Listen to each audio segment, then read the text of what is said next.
Hey, welcome back to part 7 of What If Goku Had a Sister, part 8. Why did I say 7? Because I just looked and saw part 7 was the last one, so my mind went 7. Part 8, so last time of the Dragon Ball Z What If, they defeat the dastardly Cell. Barely, but they managed to do it. Yeah, Goku had in fact managed to destroy Cell.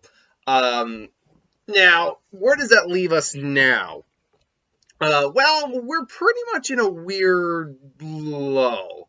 See, what happened was Cell had come looking for the androids, but they were able to offset him because they were able to take the androids and look into them, possibly reprogram him, everything along those lines. So Goku had awakened after recovering partly from the heart virus. He was still pretty tired, which is why couldn't last very long against Cell, but ultimately he ended up beating him. So where does that leave everyone else? So we're in basically the what happened next part.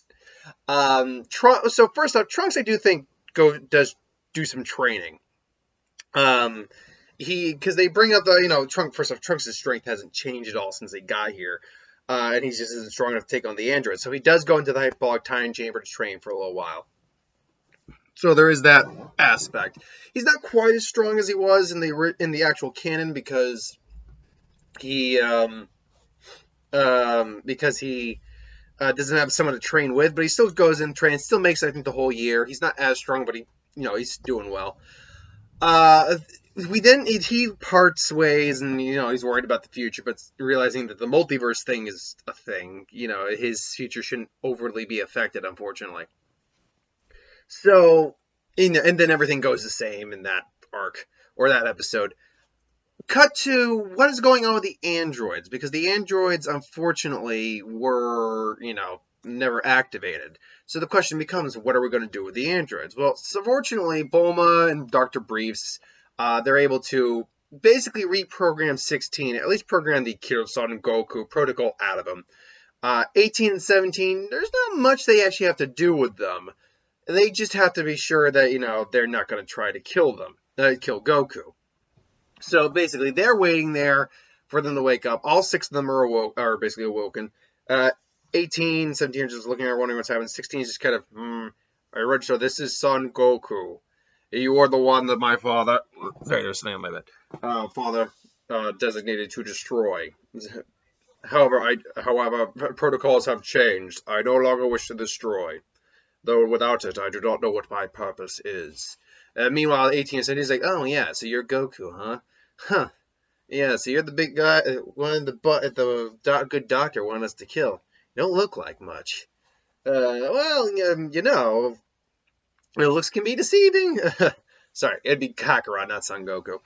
You are Kakarot. So now they're all tense, like, but whatever. The doc's dead, so really we don't have much else. We don't have to do what anyone else says.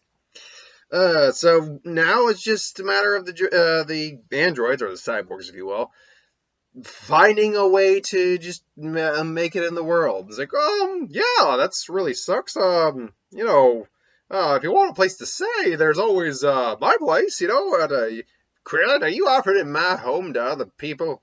Well, Master Roshi, I mean, look, they got no place to go, and, would you really deny the company of a beautiful lady? Saying, you raise a good point. Mikasa Sukasa, madame. Yeah, thanks, but, I'm sure we'll be alright. And, they go off and, I think at least Maze or Raditz or Kakarot would follow them off and find a place for them to kind of settle. 7 years pass, and 17 and 16 would be rangering the crap out of that park. But now here's the thing. I've been hinting at Maze and Krillin getting together, but I really haven't been going pretty heavy into that. 18 and Krillin, unlike in the original, there isn't much to really endear him to her. So where are we leaving off with those two? Well, the answer is goes into the other question. What happens in the 7 years between the Buu saga and that? Now, let's first point out that Mr. Satan, Hercule Satan, is still the martial arts champion. There really hasn't been much that's really, what's the best way to put it? that has happened. Like, none of the Z players are really getting involved with the martial arts tournaments as of late. They're busy, just living their lives, training still, but living their lives. So Hercule's still the martial arts champ. He's just not the savior of the world. So they would still probably get involved in the tournament just for one reason or another. Maybe Gohan mentions it at school, which, by the by, he's much younger than Videl at this point. In fact, because he aged up about 2 years technically. No, actually just one. He only spent the 1 year in the hyperbolic time chamber. He aged up 1 year in the hyperbolic time chamber, so he's technically 11 by that point. But if we're going chronologically, he'd only be maybe at his 14, like early teens right now, like 13, 14 right now. So he's actually not going to school at this point. He's still homeschooled, unfortunately. Where does that leave, let's say, where does that leave Krillin? Well, I do think Krillin gets married. Or at the very least, he does, get together with one of our ladies here. And they do conceive Mirren. The question is, which one is it? I'll be, because some people were kind of not liking the fact I was doing it, I'll keep it the same for now and say 18 and Krillin. I think they have enough interactions because, fortunately, the androids are no longer violent in this. That they were, Bulma's at least able to curb that little, personality trait of the violence in them. But, yeah, they get together. Maze is perfectly content, honestly, with her life. She doesn't really seek out a relationship or anything along those lines. She's just happy helping to raise Gohan and, do their thing. In terms of what happens with the three siblings, Kakarot, Maze, and Raditz, where do they stand power-wise over the next 7 years? Well, Super Saiyan, I think, is something they all eventually do attain. I just think that's a natural progression of training after a while. Also, I do think Goku does learn to also harness the Ikari form, the Rage form that basically enables them to just use Uzaru power without turning into Uzaru. I think, however, that they're between training, they don't hit a Super Saiyan 2 so much as try learning to harness Uzaru Ikari form with their Super Saiyan form, which is essentially what Broly ended up doing, which is why his boost was so huge when he went Super Saiyan finally and just kind of started wrecking Goku and Vegeta in Super Saiyan God and Super Saiyan Blue, because you add a 10 times multiplier, remember Uzaru was 10 times, onto a standard Super Saiyan 50 times multiplier, and you get a multiplier that's already more than Super Saiyan 3, which is 400 times. Not to mention that Broly was more or less kind of a freak. He actually had I believe the explanation is there was a mutation in him that gave him that latent potential. And then, of course, he even had Super Saiyan Berserk, which is even beyond that. But yeah, I think basically a lot of the training is to combine Uzaru, the Ikari form, with Super Saiyan and use that as a true fighting form for the group. Unfortunately, I think it's something Goku isn't able to manage because I think he's the only one who's managed to hit the Super Saiyan primal form, which is something that he is able to, control better, gain greater control over the years. Now, it's still not a form. It's like Super Saiyan 3 in this sense. It's still not a form he can use willy-nilly, but he's gained easier access to it and been able to control it more. I think Goku does gain in the Ikari form, however. So I do think he gains his Ozaru like Ikari Rage form. But he can go into Super Saiyan Primal, as we're calling it, which is Super Saiyan 4, easier, and he can stay in the form a lot longer than he used to, but it's still Super Saiyan 3, basically.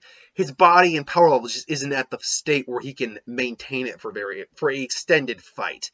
Like a 5 minutes in that form would be, I think, at his max at this point, which is a much greater increase than where it was prior.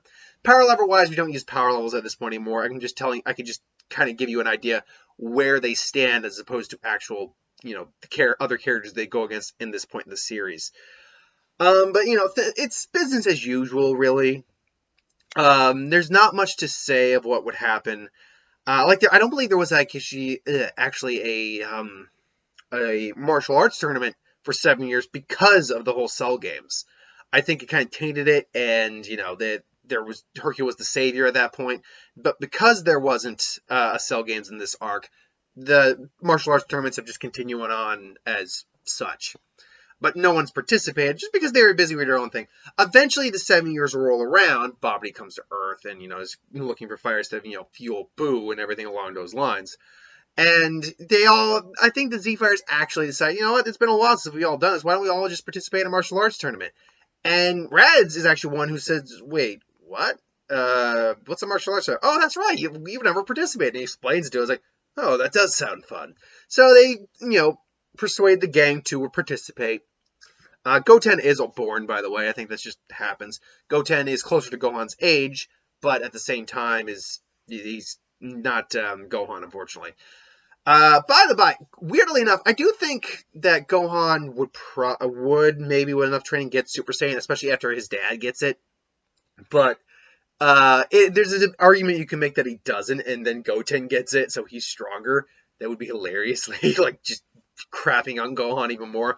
Unfortunately, the way some of these what ifs play out, Gohan is going to get crapped on in terms of his development, his power, all that. I know Gohan's a fan favorite, but I try to keep as close to the actual history of the story as possible, so I'm not going to deviate too strongly. So anyone who's giving me requests that are very fan fiction-like, I'm not going to necessarily do that if I don't think it makes sense to do that. Like Super Saiyan Primal, Super Saiyan 4, is about as fan fiction-y as I've gone in some of these. It's like, how is he getting Super Saiyan 4? But to me, there is a rational, step-by-step, process of how he could get to that form, naturally speaking. But anyway, yeah, we get to the World Martial Arts Tournament. Piccolo is still around, by the way. I think Piccolo does spend more time with the family. And he's actually bonded pretty well with Gohan, and I think with Goten as well. So he's actually gotten some solid training, and he's nowhere near as powerful as he was in the original series. And Kami's still around. But he's still a very powerful fighter to deal with. So I think Raditz and Kakarot get are paired up with each other just to, have a scenario where they're paired up with each other. Because Vegeta was the one who was paired up by him in the fight initially. So all the fights pretty much go the same up until we get to the Kibito fight. Because Gohan's not in this tournament this time around. Who is it that Kibito's going up against? Well, to have it still makes sense a little bit, we're going to have it be Maze who goes up against Kibito. And it's like, Maze, show me your Super Saiyan form. How do you know about that? But trust, just show it to me. I need to know the answers. Like, fine, you asked for it. And then, and just powers up. Impressive. So this is the power of a Super Saiyan. It's like, yeah, but this isn't even my full power yet. It's like, wait, what are you talking about? She powers down. Because I think the way they go into Akari Super Saiyan is to go Akari first, then transform, not vice versa. So she then pumps up to a lesser form, and she's still impressed by the power. It's like, it's not quite I'm not done yet. Boom, powers up, and just the power that she's now displaying is just, he's even like, amazing. In terms of where I'd put her, I'd actually put her around Gohan's power level. I think that would, in the original canon, I think that is a really reasonable area to put her. And then they grab her, and they steal her energy. That's 50% of Boo's energy, so they give her Senzu Bean. She's all healed up, and they go after them. So it's Kakarot, Raditz, Kibito, Shin, Piccolo, basically the gang. Krillin and Piccolo get turned to stone by Deborah, and the gang goes into the ship. And Kibito gets killed. So what happens after that? Well, obviously, it's going to be playing out differently now, because there's no Vegeta to mess things up, and there's no Gohan. So who's facing off against Pui first? I think this time around it would be Maze. I think Maze wants a little payback for the crap they put her through. She immediately kicks the crap out of Pui. In like Vegeta, she's still got a little bit. She's still got that Saiyan fighting spirit in her. So she's does a little kind of like jumping up and down, and then just boom, boom, and then blast her. Next, I think it would be. I think it actually goes to Raditz this time around, who fights Yakon. Goes to Super Saiyan. He absorbs Yakon, eats the Super Saiyan form. I would put Raditz. He's right around equal to Deborah, I think, and Goku is Kakarot is a little above Deborah, and just in terms of straight Super Saiyan forms. So they, because they've had a lot more time to train and a lot more experience training than say in the original canon. So Raditz goes, and he does the same trick that Goku does in the original series, where he powers up the Super Saiyan, keeps powering up, they use the Kari, and then just blows up Yakon. So that goes about the same. Now it's Deborah versus Kakarot, and Kakarot's looking forward to the fight, but he's also taking him very seriously because he saw what he could do. So he immediately powers up the super to Akari that test the waters, and it's going okay, but it's clear that he just can't face up to them because he's only a fifth of his full power right now in terms of Super Saiyan. So they're going back and forth, back and forth. Deborah's clearly pressing, "Is this really all the power you have?" And then Goku just blasts it. It's like no, it's like nope, but powers back down. Let me show you a bit more of what I got, and then powers up the Super Saiyan and immediately closes that gap, and now they're on a much more equal footing with Goku actually pressing the edge. Kakarot is still the better fighter. I fully believe Kakarot was the better fighter between him and Deborah. I would have believed that. In fact, when we actually see some of these villains fighting like technique-wise, they're not really the greatest fighters. Like Frieza was more of a brawler. He was just a prodigy in terms of power. Cell does have the knowledge and techniques of the Z fighters. That's why he was as good a fighter as he was. But really, martial arts wise, like the androids, they were more brawlers. They had some technique, but they were brawlers.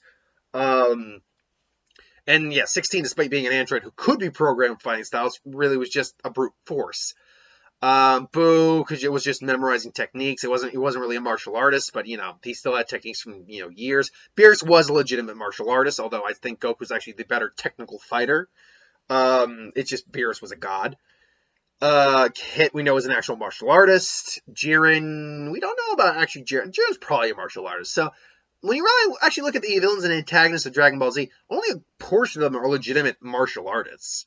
But I digress. Moving back to the plot. So Goku is, pressing Deborah, and Deborah decides to flee. It's like, and Goku's like, "Where the hell are you guys? Where the hell are you guys? Get back here!" But Kakarot, he gets away from Kakarot thanks to Babidi. He's like, "Oh, why, little Babidi? Why'd you do that? You're about to lose the boy, and there's more work to be done if Buu is to be released. We barely got any energy for any of those fools."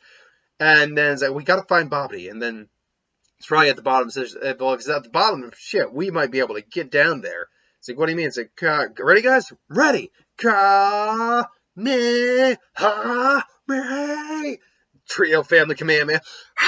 Then basically Babidi is busy just telling Deborah about the plan, not even paying attention, so they didn't even realize this was happening until boom, just explosions happen, and they realize that they're all down. It's like, yeah, now there's no running away. Is that Boo? That's his container. We must not let him release. Oh, I see you've come to play, Supreme Kai. Well, I can't allow that. And then basically, and then he tries to use magic to send them away, but he only gets two of them. So he gets Shin and Kakarot. So it's left to Maze and Raditz to basically take on Deborah and Babidi. Unfortunately, they both have, unlike Goku or Kakarot, they have the Ikari Super Saiyan form. So they immediately go Ikari and then Super Saiyan, rush in, and then it's Raditz who takes on Deborah, and Maze who quickly takes out. I think she just quickly takes out Babidi. She just, nah! Even if he tries to create a shield, she just breaks right through it, because Piccolo could break the shield. If Piccolo could, and Ikari Super Saiyan Maze could definitely break the shield. So just, it's like, nope! He blasts him, like, Master Babidi! And then basically, Rad's like, you should really watch the birdie! And then blasts his face, basically. So the more brutal side of them definitely comes out there. When Shin and Kakarot do eventually get there, they are like surprised, like, "Oh, come on, guys! I wanted to really take a crack at that guy. I never got to finish my fight. You finished my fight for me." Well, it was a dangerous situation. Kakarot, he was gonna, they're gonna awaken this monster because that's not the point. It's fair, all's fair in love and war. But come on, guys, fair enough is fair play. They're just having an argument, whereas Shin's just, what is happening? But I was like, And so basically, Shin takes Majin Buu away. Whether or not he figures out a way to actually destroy him or just keep him contained in the Kai world, that's the way that works. But essentially, Buu does not get woken up. Because they all have such power to him at this point, they are able to prevent that. So Shin thanks them. They do use the Dragon Balls, I think, to wish back to the people that Babidi and everyone killed. That includes Kibito. So Kibito gets brought back. It's all's that ends well. I mean, 18 still wins the tournament. Krillin and everyone's still fine. So we're only at 20 minutes, so I think I can at least go into Battle of Gods and Super. Cut to, I think it's a year later or something like after, especially longer since it ended so quickly on this one. Which, when you actually break it down, by the way, the Buu arc only takes a couple of days. Think about that. When you actually break it down, the Majin Buu arc is actually only over the span once you actually get to Buu waking up, it's actually only over the span of a couple days. Um so yeah, so Beerus wakes up. He's like, "Oh, we son, yes. Oh, that's why I woke up. I had a prophecy about a Super Saiyan God." And then Goku's never met King Kai. Here's the thing: so Goku wouldn't be training on King Kai He'd be training on Earth, and or Beerus goes over to King Kai's place. Like, "Hello, North Kai, Lord Beerus. Lord Beerus, how are you doing today? I have some crackers, or um." So, he explains, I know a lot about Satan, but I've never heard of this Super Saiyan God. So they go to Earth, and a lot of it's going to play out the same, except Beerus isn't going to be enraged by pudding. And, he starts, so he actually is able to maintain a personality until basically he gets fed up. He's like, yes, I'm looking for a Super Saiyan. Well, I mean, we can go Super Saiyan, but I don't know anything about Super Saiyan God. So really, show me then. Perhaps it might give me some answers. I mean, all right, guy. And then they basically turn Super Saiyan, and it's I don't even think Raditz would know who Beerus is. Vegeta barely remembered who Beerus was. So I actually don't think any of the Saiyans actually know who Beerus is. However, Kami, who is still around, until he finds a proper successor, he's probably been trying to persuade Piccolo to do it, but Piccolo doesn't wanna. Really, why would he? He can still feel this is a god. Like, oh god, this is a god. And Kami immediately, communicates with them, because he can use telepathy. I'm pretty certain that this is Lord Beerus. He's the strong guy. Like, oh wow, you mean you're really strong? I don't like to brag, but who am I kidding? Yes, I am. So I was like, oh, come on. Trans like, no, Goku, are you crazy, Goku? So come on. Oh, sure, why the hell not? So Goku powers up. Again, I don't think you'll ever gain any Kari, because he's got Super Saiyan powers. Like, alright, I only really have 2 forms to try out on you, so... or Kari Super Saiyan, because he has a Kari. So he tries a Kari, doesn't do anything. Just, really, that's impressive. And then Super Saiyan, ooh, that is quite impressive indeed, Saiyan, but you're going to have to try harder than that if you're going to be... And then all of a sudden, Beerus' eyes do kind of like, oh, all of a sudden, it's like, this is what I call Super Saiyan Primal, or my Super Primal forms. Like, no, I must admit, that is quite an impressive power you have there. Let's see how it stacks up. Because it would be far greater than Super Saiyan 3's power. So, Goku comes in, or Kakarot comes in, and, Beerus does actually block, like, legitimately. It's like, I must admit, you have quite some power for a mortal. I didn't even know mortals like you were that existed. And then, so he's actually blocking, like, putting some minor, but legitimately minor effort into it. So, oh, yeah, but please, you'll have to try harder than that. And then he just completely beat Super Saiyan Primal Goku like nothing. Eventually, they do work out the Dragon Ball situation to find the Super Saiyan God. Now, here's the weird thing, because there should be enough Saiyans. Like, Trunks is still around, I think. I think it's just the fact that Bulma married Yamcha, that ultimately ended up marrying Yamcha, so Trunks in this version is just a human, unfortunately. But you have Maze, you have Raditz, you have Kakarot, you have Gohan, and you have Goten. That is 5. Now, that said, I think you could still make the argument that Gohan found someone. Whether it's Videl or not remains to be seen. But you can make the argument that Gohan did find someone. Because at this point, Gohan would be in his early 20s, probably, or closing in on teens, so he could have a girlfriend who is pregnant. For the sake of continuity, we'll still say it's Videl. We can still do that. Like Maze, and you can make the argument Raditz could have found someone. Maze easily could find someone. She's probably an attractive woman, and has a fiery personality that people would have found attractive. But I can't really see an argument for because I gave Krillin. I allowed the Krillin the 18 relationship to still exist. So who Maze could have hooked up with? I mean, you could make an argument 17, I suppose, but. Yeah, to me, I don't feel the really need to do that. But you could definitely still make the argument that Gohan met Videl and they, are going to have a kid. So you could still get the Super Saiyan God, no problem. Kakarot takes it. I think his Super Saiyan God form's a little stronger in this one, just because stronger version of Kakarot, kind of. And that whole fight goes the same. Maybe a little better in Kakarot slash Goku's favor, but ultimately goes the same. And Beerus lets the Earth live. So that's where that ends up. Where we go with the Resurrection F arc might be a little different. So stay tuned for that. But we're reaching the end of this What If. We're almost done with this. That means we'll be starting a completely new Dragon Ball Z based What If, or whoever the next person down on the request lineup was. By the way, it is the week of What Ifs coming, so we're going to be cramming out a lot more episodes of the Naruto adopted by Tsunade What If and this What If. So keep your eyes out on those. Plus a couple other What Ifs to fill in the gaps. Till then, thanks for watching. Hope you enjoyed. Like, comment, share, subscribe. I do have the Who Would Win I missed on Friday to do. I was actually going to do it yesterday, but I ended up going out for a little bit. It's going to be a short one, so don't worry. I would have actually done it now, but I left the book down home. I left the book downstairs with the person who suggested its name, and I always like to give the shout out to the person who gave me the suggestion. So I'll just do that a little later today. Till then, thanks for watching. See you later.